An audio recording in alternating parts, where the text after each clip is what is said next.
العليم الحكيم. اللهم علمنا ما ينفعنا وانفعنا بما علمتنا وزدنا علما. اللهم اجعل علمنا حجة لنا لا حجة علينا. رب اشرح لي صدري ويسر لي أمري واحلل عقدة من لساني يفقه قولي.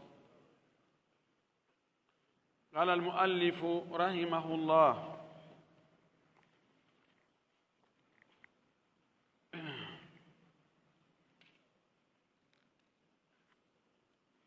النهي عن الخروج من الطاعون أو الدخول في أرض هو بها.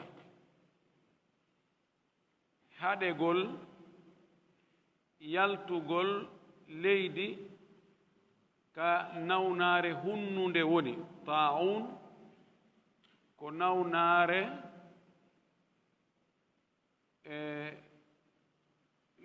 yano re fayda raɓaynde won nawnare hulɓninde raɓaynde wano ebola wano choléra sifa wano ɗen nawnaje ɗe tawata si nangi raɓay yaltugol e leydi ka ɗen nawnaje woni doga yaha e leydi goo kadi ala no haɗa to taw on ti no yooɓiɗe tawa no yooɓi awdi ndin naɓa ndin ɗon awdi sakoya kadi e woɓɓe goo si tawi boneji ardi tawi be bone goo ƴette ko ɓurɗo fandude on ƴettete o wonugol ɗon kanko si allahu dandimo o daɗa si allah hoddiriyo nawnar nde yana e makko nde yana e makko kanko tun no ɓuri o dogugol o yalta tawa nde nangino mo o yaha o raaɓinoya woɓɓe goo awi dukhuli fi ardin huwa biha haɗegol kadi naatugol e leydi ndi nden nawnare woni e muɗum wonande wonnoɗo yaasi wota on tigi nanu kadi wonde nawnare raɓayde no e leydi no sakiti no nangi yimɓe buy woɓɓe maayi woɓɓe no kalabtaneji on tigi immoyo toon doga ara naata e ndin leydi ɗon Allah o wi en nokku goo wala tulgu bi aydikum ila tahalukati ta on ƴettu juuɗe mon ɗen naadon e mayde o wi nokku goo wala taqtulu anfusakum inna allaha kana bikum rahima ta on warto Allah no yurmini on taba raaɓugol ngol ɗo en jangino ɓaawo ga wonde no haɗa nawnuɗo o argol o hoɗa hakkunde selluɓe wonde raaɓugol ngol no waawi wadde kono ko e koddoroyi Allah haanelaaɗo haɗi o maaki mo gelooɗi muɗum mo daabeeji muɗum wondi e ñaw raaɓayngu wota o jillindir daabeeji makko ɗin ka ornde maa ka yarnde e ɓe daabeeji mum selli en jannguno wonde o wii kadi raaɓugol ala katinagol ala wiɗen hakkunde ɗum ɗon ɗa o tabintinni raaɓugol ɗa o riiwi raaɓugol ngol ka o tabintinni ɗon e koddoruye Allah no wona sabu nawnare raaɓayne nden wonduɗo e mayre si ɓattodiri emo wonda e mayre ka raaɓa e koddoruye Allah نهى رسول الله صلى الله عليه وسلم عن الخروج يلتقل من الأرض الليدي التي ندين وقع بها الطاعون دياني أمود نوناج رابيد أو الدخول فيها ما يقول الليدي ناتا إندين ليدي دين دي نونار رابيد ساكتي أمود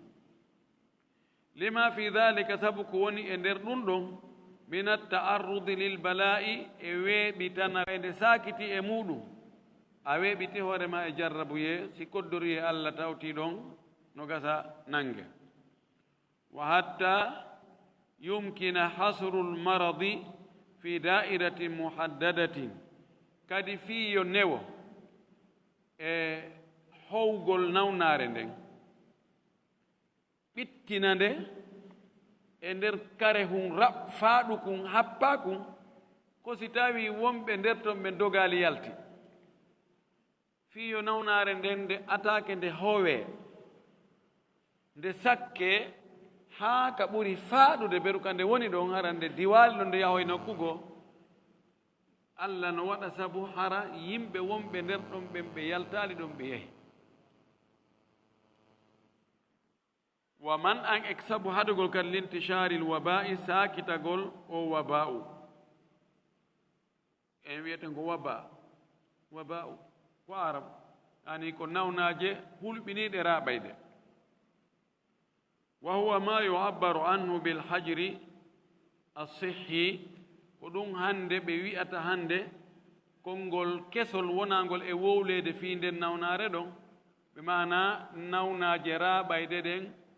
fi etagol hara ɗe sakitaki ko waɗugol nawnuɓe nokku gotum hiwaɓe howaɓe tawa natata ka ɓe woni ɗon si wona hebuliɓe anduɓe fi muɗum waɗuɓe ko Allah watta sabu ha ɓe hiwo hara nangali ɓe hara ɓe waɗi ganji ɓe waɗi protection hoore maɓɓe ɗum wiyete alhajru sihhi yani ko protection sanitaire haɗugol jillondirgol sabu cellal mana nawnu ɓen ɓe haɗe yaltugol yaha jillondira e selluɓen haɗe naatugol ka ɓen nawnuɓe woni ɗon mana nawnuɓe waɗe nokkure ɗon kamɓe tun woni ɗon selluɗo arata ɗon kamɓe kadi ɓe yataɓe tawya selluɗo ɗum wiyete hasrul maradi fi da'iratin mahdudatin yamma alhajru asihhi leɗɗen fof no jogii ɗum hannde jogiiɓe nawnaje raɓayɗe ɗen hara hiɓe waɗana kamɓe on ka ɓe wona feere ka hôpitoji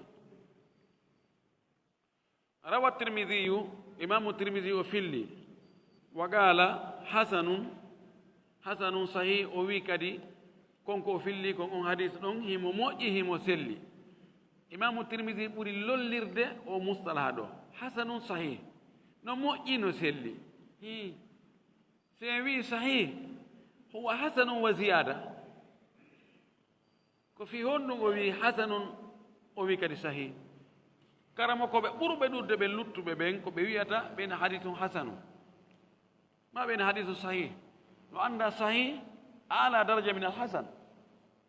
ko fi honɗum o hiɓɓinirde kanji ɗo ulama ul hadith no janti ɗon piiji bus nder ton ɓaynaka fannu ɗum ɗon wonde en ala e wowlde nandema en anda kono no juuti o itti an usamata bni zeydin o itti usama ibnu zeyd أن النبي صلى الله عليه وسلم ذكر الطاعون فقال wonde nulaaɗo Allah on jantike fi ñabbeeli waba'uji raɓayɗi ɓaawo jantike fi majji o maaki baqiyatu rijisin aw adhabin ursila ala ta'ifatin min bani israil o wi o ta'una ma ta'unu ɗum ɗo koko heddi lette ko Allah nelno immini e jama goo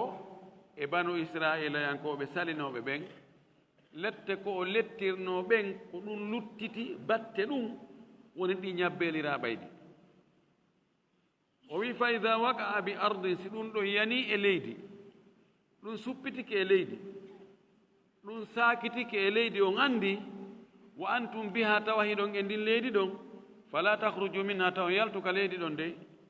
ha yoɓuɗon ndin awdi sakoyo ndi nokkugo wa ida waga bi ardin wa lastum biha si nden nawnare ɗon yani e leydi tawi on ala e ndin leydi ɗon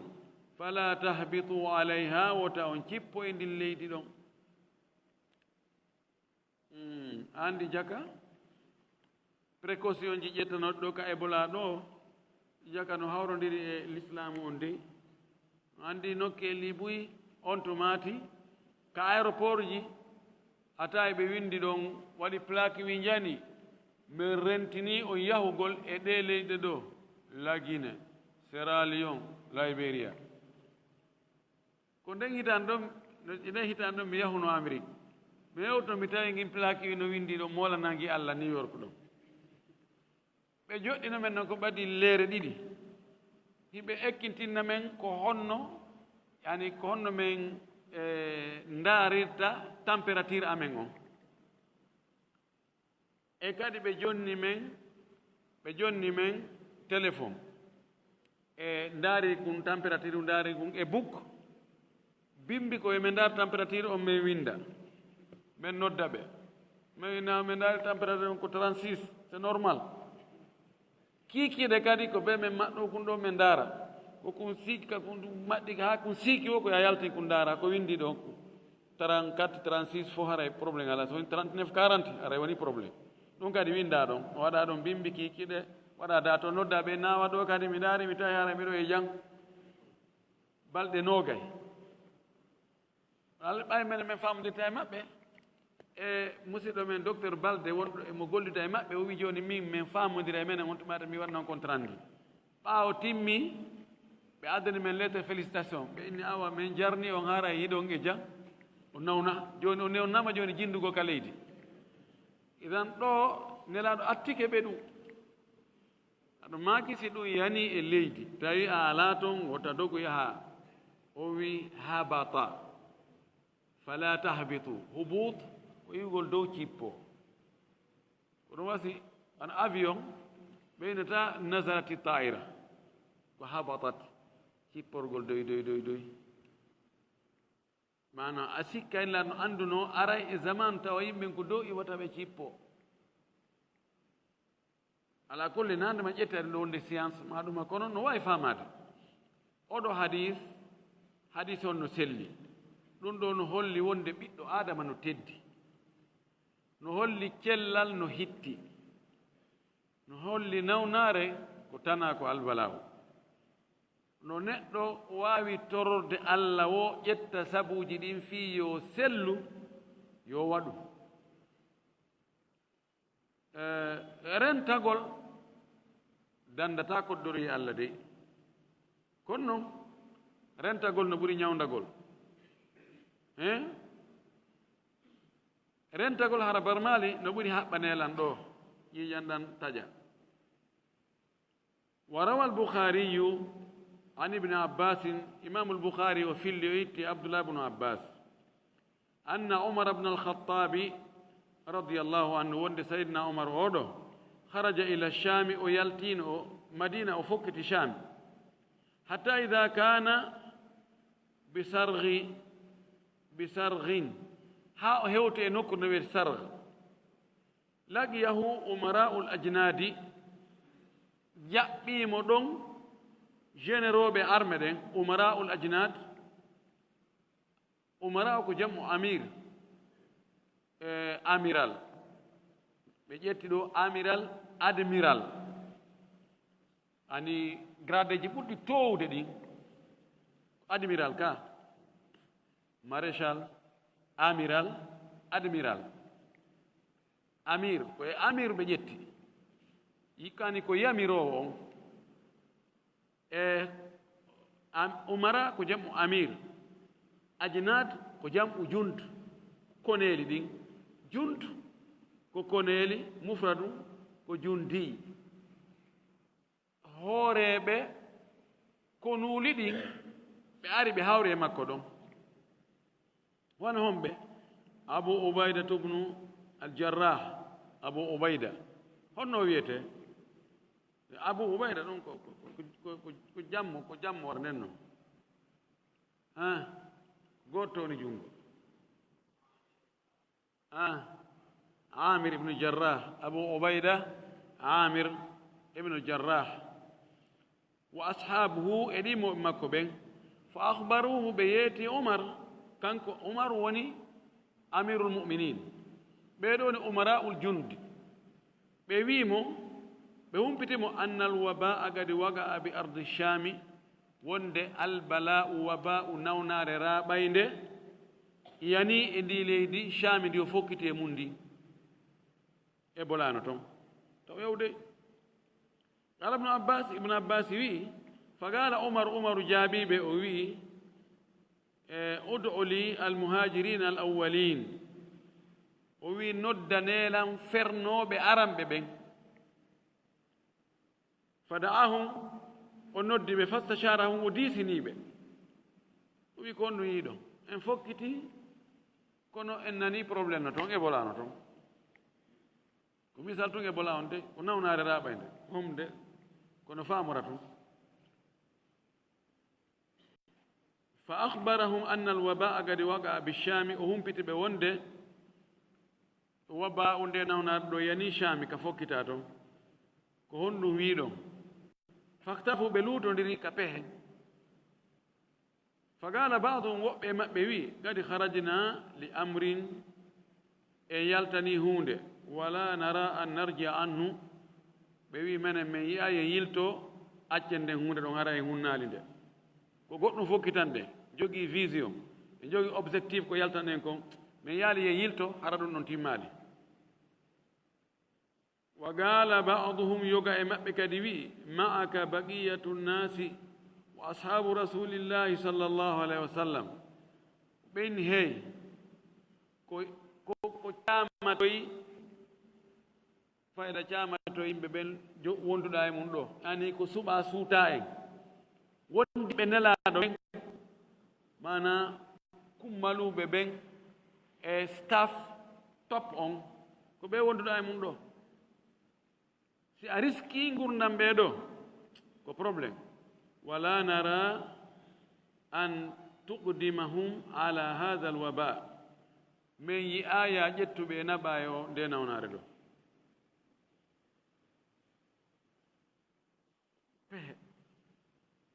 kala ka probléme yani ko heewi kon fiiɗaɓɓugol solution probléme o yimɓe yeddodira ɓeeɗa e ndaari ko fokkitana kon objectif on ko yo khalifa on yaw hewtoya Sham uddita baytil maqdis hendo saabije ɗen joɗɗina joɗɗinte ɓen holla doole état islamique on ɓeyi ɗum ɗo fof ɓe yaaɓe ɓattike ɗum fotaka yiltede hara ɗum non laatake par ce que déplace gol chef de l' état we laafi sono o sono kamɓe ndaarno ɓeni mahi wakkiloɗen ɓeeɗa ndaarini he ɓeeɗo ko ɓe woni ko'e ɗen Allah dandu en yaagol ɓeeɗo e nawnare raaɓore heɓa ɓe maaya haray état on laƴi état ko yimɓe kelɗuɓe ɓen ɓeeɗo jogii état ilto si laataaki hannde laatoy to janngo ɗon ɗo si diisiniiɗo heɓii ɗeeɗo pehe ɗiɗi o jiɓoto ko honɗum o ƴettata koy on tumaati fagala irtafi o anni mi yaafi ko jooni yahe irtafi o anni si lanɗo wii ɗum hara ko fof yo yaltu fof yo yaltu dégagé yahe haa miijito so magala on tumaati o wii udu li al ansar o wiyani no wiyeteno protocole on o wi noddaninta kamɓe ɓen ɗo ko ferɓe ɓen o noddi kummaluɓe ferɓe ɓen ɓe ari ɓe addi pehe ɗiɗi luutodirɗe ɓeeɗa wi yo yahu ɓeeɗa wi yo yilto o wi ɓen no yoɓe yaw o wi noddanin kadi ta kamɓe ɓen o wi kanko ibnu abbas kanko woni protocole on fada awtuhum mi noddi ɓeeɗo ta kamɓe falam yatakhallaf minhum alayhi rajulani aw falam yahtalif minhum alayhi rajulani ɓeeɗo worɓe ɗiɗo luutodiraali e hoore Omar mana ɓe fof ɓe woli konngol gootol fagalu ɓe inni nara an tarjia binnas minen ko mi yi yiltodo yimɓe ɓe ƴettu yimɓe yiltoɗo wala tugdimhum ala hada alwaba wota ƴettuɓe naɓa e o albalawɗo jandeya feere ɗimmere feere ferɓe ɓen nde heɓi cembe doole on tumati fanada omaru fi nnas Umar ewni non hakkunde yimɓe ɓen décret o wi inni musabbihun ala dhahrin fa asbihu alayhi inni musabbihun ala dhahrin fa asbihu alayhi konngol ngol mi yiyande arnere nden kono ko faanda ɗo o wi bimbi subaka mi weetan e aray mi ƴawi e hoore mbaɗɗateere hoore zahar yani mi bimbi subaka min mi waɗɗoto onon kadi mo ɓe bimbi subaka yo ƴaw e hoore mbaɗɗateeri mum قال أبو عبيدة ابن الجراح أفرارا من قدر الله يعني ويتا سبكة خليفة جوا يوري يعني أمير المؤمنين بيمبي سبكة جوا يوري بعد تيري ما ده هوجتا فويو جوا يوري بعد تيري هوجتا عندك يقدر يالله فقال عمر لو غيرك قالها يا أبا عبيدة حركو قد قول نودو يا أبو عبيدة حرنا أن نعم نفر من قدر الله إلى قدر الله مدن دوغودي إيوا إكودوري الله دوغا يحكدي إكودوري الله لا أنغال هولا قول كودوري الله كو من دوغو كودوري مي يحيى كودوري طبعا دو نو كو جنرال اون جنرال ارمي او مارشال اوني او يهارا كو غودو غو ولنو يعني سي كو غودو غو ولنو كاتا كو واليتنا دو فوتيه نعم أرأيت داري لو كان لك إبل صار أمرنا جلودي هبطت واديا له عدوتان ɗin gelooɗi maaɗa ɗi ari e caangol ngol no mari dunkiiji ɗiɗi adwa ko gaɗa e gaani ihdahuma khasbatun wal ukhra jadiba dunkiire goo no hecciɗi no mari huɗo no mari ko ñaame no mari wulunde e geenal e jooban to no yoori ken jadba no yoori ken fus ala toon alaysa in ra'ayta alkhasbata ra'aytaha biqadarillahi ene si a ƴettiɗi geloɗi ma a naɓiɗi ka dunkiire marnde nguure ko ñaamete ɗi a ayni ɗon ɗi ñaami wona e koddori Allah naɓuɗaɗi wa in ra'ayta aljadbata ra'aytaha biqadarillahi si a naɓiɗi kadi ka yooriɗa ɗon kadi a ayniɗi ɗon wona e koddori Allah qala on tumati o wi hombo ibnu abbas فجاء عبد الرحمن بن عوف أنتم عبد الرحمن بن عوف وأري وكان متغيبا في بعض حاجتي هاره مويرني يوغاي حاج مكو مو يهونتugol haaju makko ko yewtalo ko faari o tawaka ko ferbe ben ari ko takam ben ari ko fotawi o tawaka fagala o maki inna indi fi hadha ilman min ɗum ɗo miɗo mari gandal e de toɓɓere ɗo no woodi ko mi andi de toɓɓere ɗo sami'tu rasulallahi sallallahu alayhi wa sallam yaqul mi nani nelaaɗo no maaka ida sami'tum bihi fi ardin si on nani nde nawnaare ɗo e leydi fala tugdimu alayha taw ngare ndin leydi ɗon dey wa ida waga bi ardin wa antum biha si nde nawnaare yani e leydi tawi hiɗon e ndin leydi fala takhruju wota on yaltuka leydi ɗon firara min sabu doggol nde nawnaare qata'atil jahizatu gawla kulli khatibin ɓeya fof ko onno wolde ko haqqille ko pehe ko etagol mo ɓe ndaara ko tañƴini kon ɗo ɓuri moƴƴude kon wowla kono hari ɓe ala nas abdourahmane bone auf taƴaniɓe haala kam o wi min allah sa sallam maka ɗum ɗo qala ibnu abbas wi فحمد الله عمر ثم انصرف عمر يتي الله أنتماتي أو يلتي هوتي ويه فحمد الله عمر لا فحمد الله عمر دي من باب تقديم المفعول على الفاعل. إذن كوني الإسلام منهم أجا هاي هونde ko tawata nafoore ɓiɗɗo adama no e muɗum sina l'islam on addi solution ɓurɗo laɓede heddi ko yimɓe jaɓa e gollitira kaaɓe accay ɗon si ɓe jaɓe gollitiri ko hoore maɓɓe nafata si ɓe acci ɗon lorta kanko e hoore maɓɓe yantata. طيب استحباب ذكر الموت والاستعداد له بالعمل dambugal goo ko fii yiɗugol yiɗegol andutugol mayde sownowo heɓulorana mayde nden golle no jeeya e ko watta ha aduna on naata e ɓernde neɗɗo haqqille makko ɗen hucca fi jokka fi aduna on tum fayda tanaji ɗin tawa hiɗi foygitanimo yejjutugol fi mayde nden sabuna ñande wo neɗɗo anditi fi mayde anditi fi qaburu wattegol nder ton ubbe ton ñola ko welno fof metta e fewndo ɗum no yiɗa yon tigi prépare no kadi mayde nden de ko honno mo préparanto mayde o habbora nde ko golle moƴƴe. ragaba shari'u fi tadakkuri lmawti wal istidad lahu bil amali salih waɗowo sharia o rerɗini andutugol fi mayde nden e heblo habborande golle moƴƴe. wa adda dhalika min dalaili lkhayri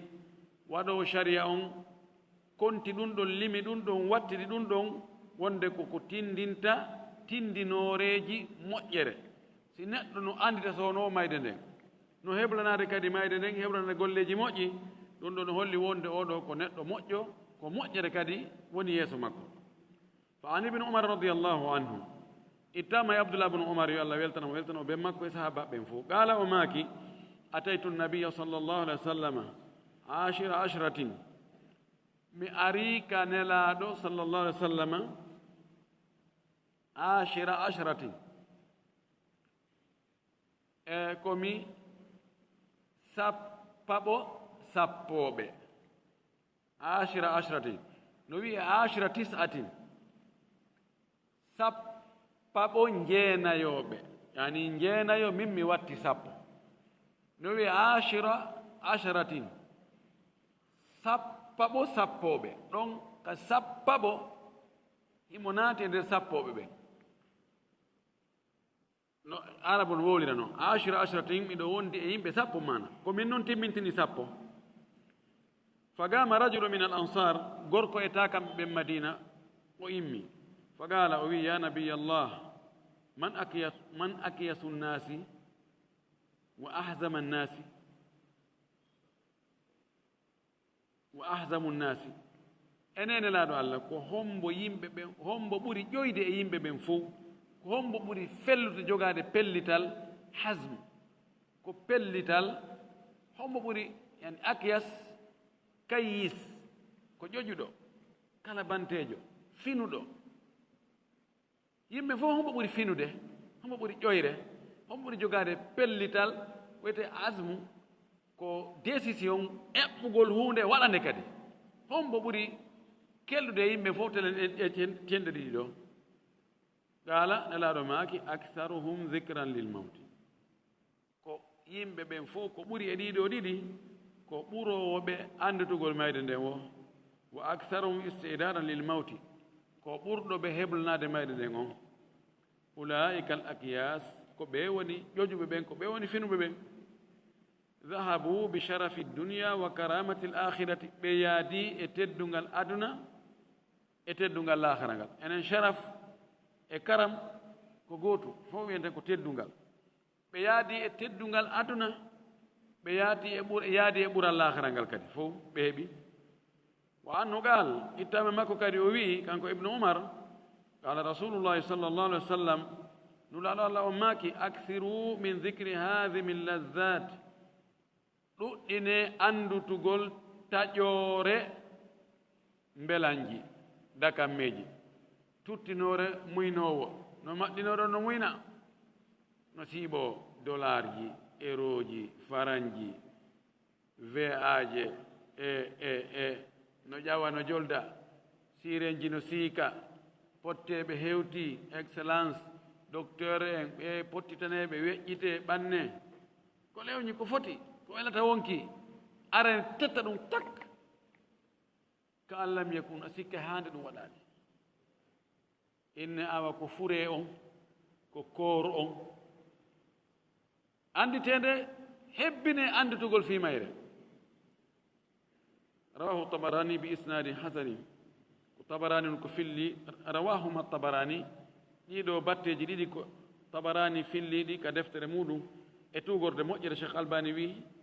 tugorde hindo selli kono ko tugorde selli wona laawol ngol tabarani fillori ngol ɗi batteji ɗi no fillora laawi goo arna ka tabarani ɗin toon no selli kono ka tabarani sella وعن ابن مسعود رضي الله عنه عن رسول الله صلى الله عليه وسلم في قول الله تعالى اتما عبد الله بن مسعود وإتي أن الله صلى الله عليه وسلم لأنه ماكي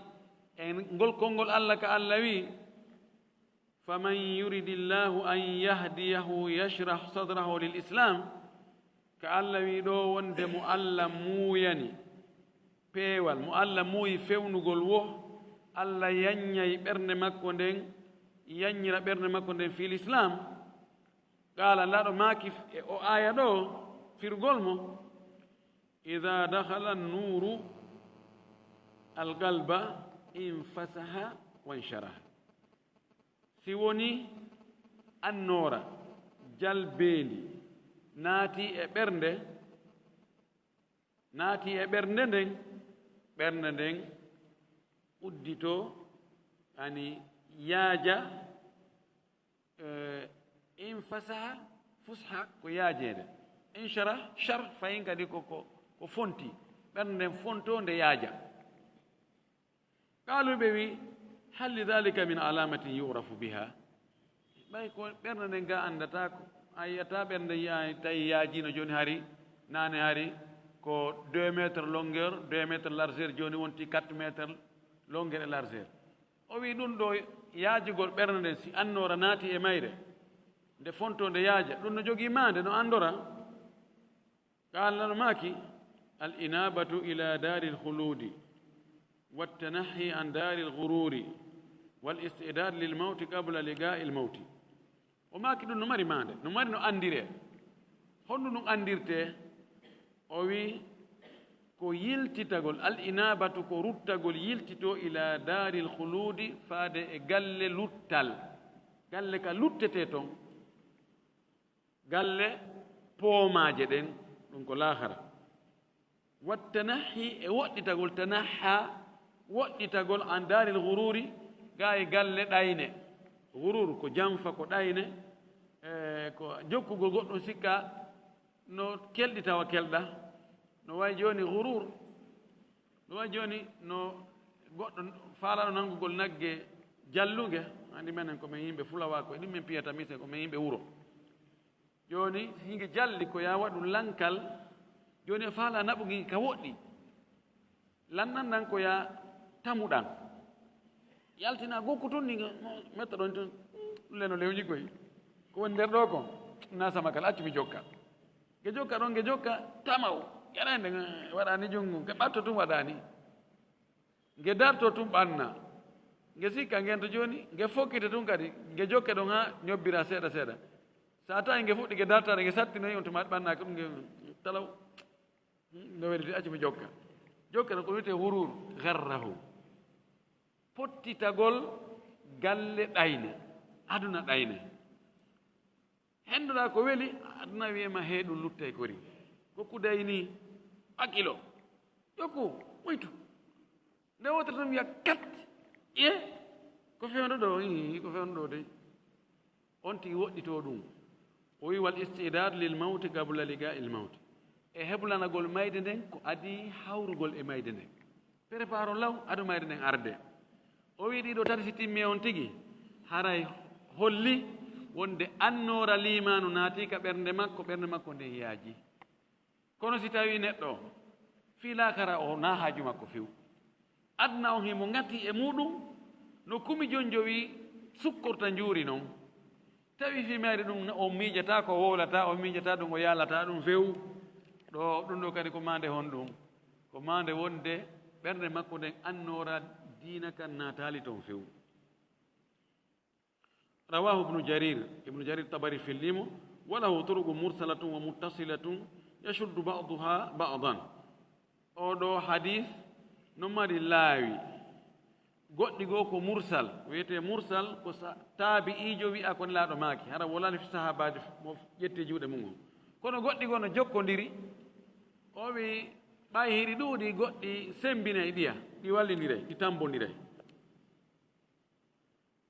ɗabbugal goo karahatu tamanni l mawti ko añegol yelagol mayde yukrahu lil mar'i no añana neɗɗo on an yatamanna al mawta nde o yeloto mayde aw yad'u bihi ma o toro allah fi mayde sabu honɗum o toroto allah yo maayu li fagrim ko sabu basal ngal o heɓi hakke basal ngal tawi ala ko jama hey sinde se ade maayo hey allah yo waran noon iway ngal e nde tampere ɗo aw marde mara ko nawnare heɓi mo o nawna ha inde moɗi joni yo allah waran noon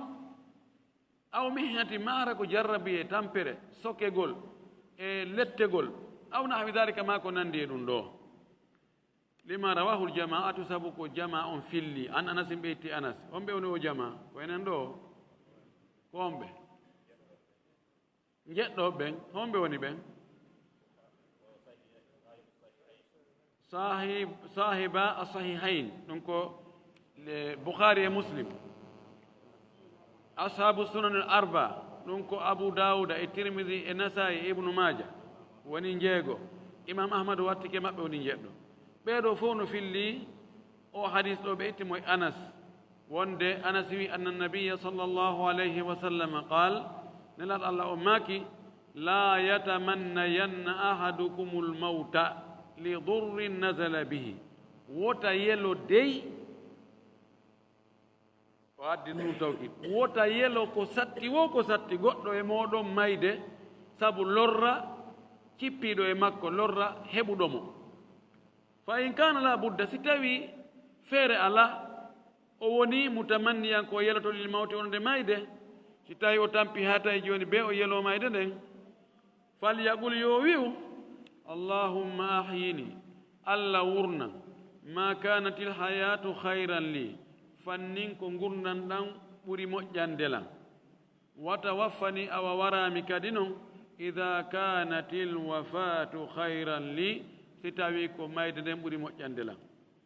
si tawi be o yelo yo wiiru ni allah wurnan fannin ko gurnan ɗan ɓuri moƴƴandelam allah waran si tawi ko mayde nden ɓuri moƴƴandelam wa hikmatu nahi an tamanni l mawti o wi hikma on nafoore nden fi haɗugol yelagol mayde ma jaa min hadise ummi lfadli koko ari kon e hadise mo ummu lfadli fillani en anna nabiya sallllahu alih wa sallam wonde no laaɗo allah on dakhala ala al abbas ne laaɗo naati ka abbas woni ɗon abbas ko bappa makko wa huwa yashtaki tawi bappa makko no wullito no ona no otta no tampi nawnare fatamanna al mawta o yeli mayde nden o wi moodi allah yo waran noon mi tampi mi tilfike mi yirgike mi lolike mi tampini yimɓe yangotoɓe fi am ɓen allah waran noon fa gaala no laaɗo maaki ya abbas ko an yo abbas ya amma rasulillah ko an yo bappa nelaaɗo allah on la tatamanna al mawta wota yelo mayde dey in kunta muhsinan si tawi ko a moƴƴinɗo e nder gurdam maɗo ida wadde ko moƴƴi tasdadu ihsanan aray a ɓeyday moƴƴere ila ihsani ka faade e moƴƴere ma gurdam maɗa si juuti ko e moƴƴi wonnoɗa a ɓeyday kadi e balɗe ma wonɗe yeeso ɗe moƴƴereji watta e moƴƴereji ɗi wannoɗa ɗin ɗon ɗo hayru laka ɗum ɓuri moƴƴandema a wattugol moƴƴere e hoore moƴƴereji ɗin ɗum ɓuri moƴƴandema wa in kunta musi'an si tawi a woni noon ko a wonɗo e wadde ko boni fa in tu'akhkhira al mawtu fa in tu'akhkhira tasta'tibu hayrun laka si tawi a nennanama mayde nden no gasa tuuba tasta'tibu fela hoorema fela hoorema toroɗa allah yo allah yaafoma hayru laka ɗum ɓurima moƴƴande fala tatamanna al mawta wota yelo mayde dey rawahu ahmadu walhakimu wa qala sahihu ala sharti muslimin ko ɓeyɗo fillima hakimu naysaburi inni hadis on no selli himo hawrude e charte yiɗi imam muslim wallinni fi ƴettugol hadis fa in khafa an yuftana fi dinihi si neɗɗo on huuli noon taw fitine e dina makko kan fa innahu yajuzu lahu tamanni lmawti duna karahati si neɗɗo huuli taw fitine ka dina makko hara no dagi ka o yelo mayde nden hara ɗum kadi añaka few si honɗum masalan si hefere ɓe nangi on tigi ɓe lettimo o hulita lette ɗen waɗu ha o yedda allah o wowla ko hana wowlde ma ko waɗa ko hana wadde ma ɓe haɗamo juulugol ɓe haɗamo horugol ɓe haɗamo rewgol allah ma ɓe fawamo shirkuji ɗo so welike allah yo waran noon hara ɗum ɗon waɗali ɗum ara añaka ay fa mimma hufida an rasulillah sallah sallama qawluhu fi du'aihi no jeeya e ko mandita kon e ittorde e nelaɗo immode la sa sallam ko mandita kon e nder du'aji makko ɗin ɓe hunjino ɓe manditi o ma kayno allahumma inni as'aluka fi'la alkhayrati wa tarka almunkarati wa hubba almasakin wa an taghfira li wa tarhamani wa idha aradta fitnatan fi qawmi fatawaffani ghayra maftunin wa as'aluka hubbaka وحب من يحبك وحب عمل يقرب إلى حبك رواه الترمذي وقال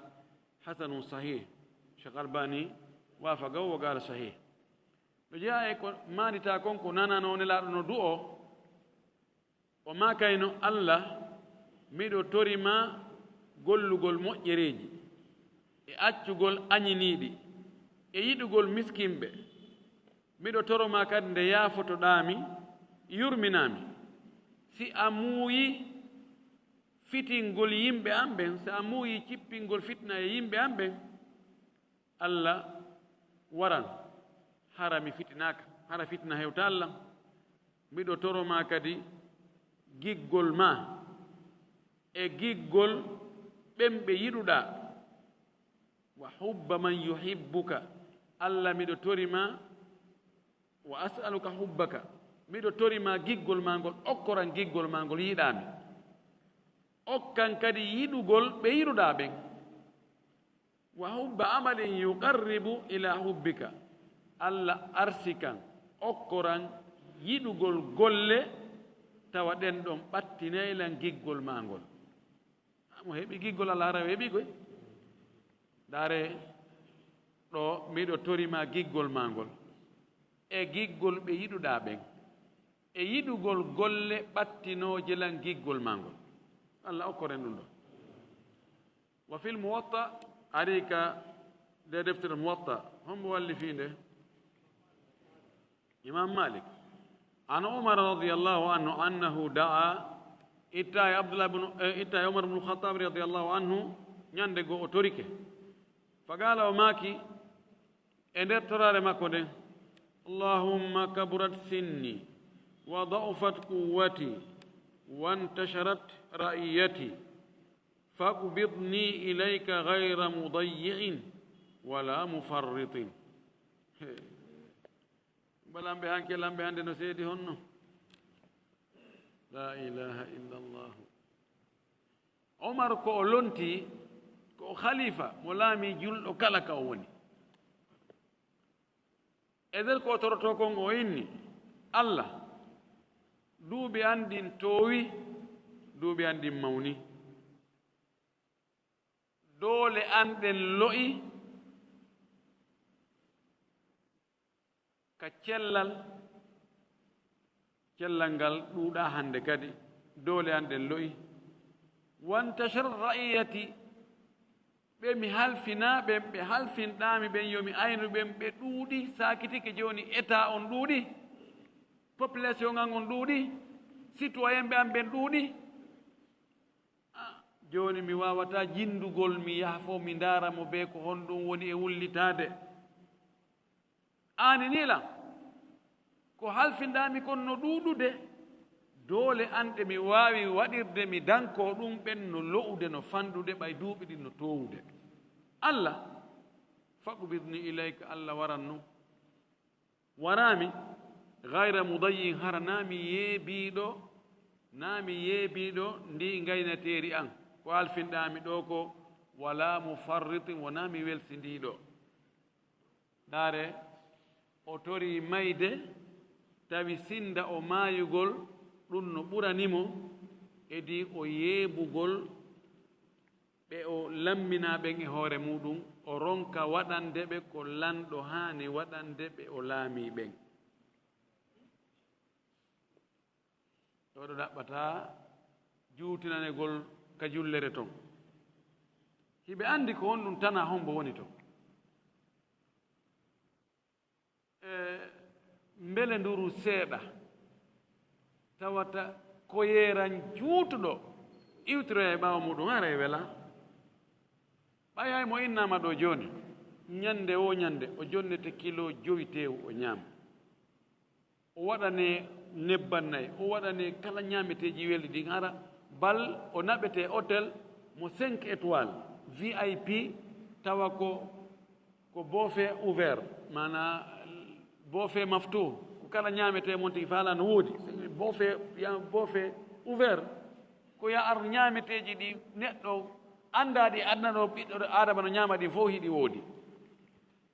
wona kadi ya wiye joni ha ko berkuɗo na goɗɗo rottante ko yayaɗa ƴetta ƴeyaɗa ƴetta suɓanoɗa ɗon hoorema ha ka faalaɗa no ardidira ni taarina ha huttiti inna yon tigi wonu ɗon lebbi tati o yoɓata kono noon siɗum lebbi tati gasi o ƴettete o naɓe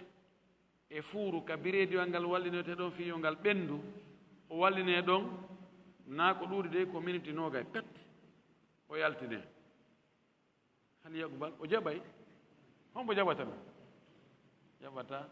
idan halfina ɓen si hiɓe annduno itti responsabilité maɓɓe daroyagol yeeso allah allah landora on tigi gootum gootum lando jawle ɗen ko honno ɗe sendira toñaaɓe ɓen fuu ko on tigi landitorte hay si mo o halfini tooñoyi so andi on tooñi o diisinanoki mo kono o anda tun o fanka ɗon ɗum kadi o landitete ha on tigi yaltono inna heewi mi jonniti on ɗum nani ɗum ɗo noon wona chef de l' état on tundi no ƴetti to ngare ha hewti ko almamijo tawan ɗum si wowlama ko haqqille yattaw chef de l' état on président ɓe ɓen koko kamɓe yartuna dukulan awaliya kamɓe atto nadde taw jooɗo e ɗum ɗo kono na kamɓe tun ka almamiɓe woni e yennidirde piira yeena fii luttugol ka ɗon no woodi e nokkeli goo musif no sunini moƴƴi tawata cippiro no woodi jooni ay almamiyagal ko manda ko ya wonu ɗo duuɓi ɗiɗi awa ɓeeɗa kadi ana duuɓi ɗiɗi awa ko ɗo ko timbo awa ɗo ko timbi ɗo ko labbe ɓeeɗo ko ɗum ɗo e ɗum ɗo donc si ɓeeɗo woni be an apporte o lanni lannaali o mene kadi min jaɓaali o ko mene wonno hunde kaari ani lam taudi l umuru lillahi subhanahu wa taala innama hiya li masaliha shakhsiya aniya muayyana piijiɗi jooni yiltaaki fayda e telen allah tungoy fi allah sino toon haray ko gokkutun ni fii gongel ngel fii teddungal ngal fii menen on fii ɗum kadi no heewi toon ɗum ɗo ko teddungal ɓorde ley haa dow yon tigi anndu ko halfina kon ko pellet halfinɗomo on landitomo ko allah halfino ɓay allah ɓurɓe on tigi no woodi ɓe heɓaali on poste ɗo siko a président no woodi jannguɓe ɓurɓe maɓɓe wonaali ɗo no woodi jogiiɓe jawdi ɓurɓe maɓɓe wonaali ɗo no woodi jogiiɓe damɓe ɓurɓe maɓɓe wonaali ɗo jaa ko hombo jonnuma ko allah kanko halfinma siko a almami on kadi siko a almami no woodi ɓurɓe ma gandal no woodi ɓurɓe ma hulde allah no woodi ɓurɓe ma dambe no woodi ɓurɓe maɓɓe fof kono allah suɓuma an halfini o halfinaali ɓeeɗa siko a landetako ma ولنت والله ترك الله يو الله ودي هلو بالله الله ودي هلو بحكه الله ودي لبنان بالله الله ودو حركو لا خرام بودي تدود e meden buri hittude e meden e diwo adna do yo Allah foyginti giggol adnagol kaberde meden wada e malabe nato be aljanna wa akhiru da'wana أن الحمد لله رب العالمين وصلى الله وسلم وبارك على نبيه الأمين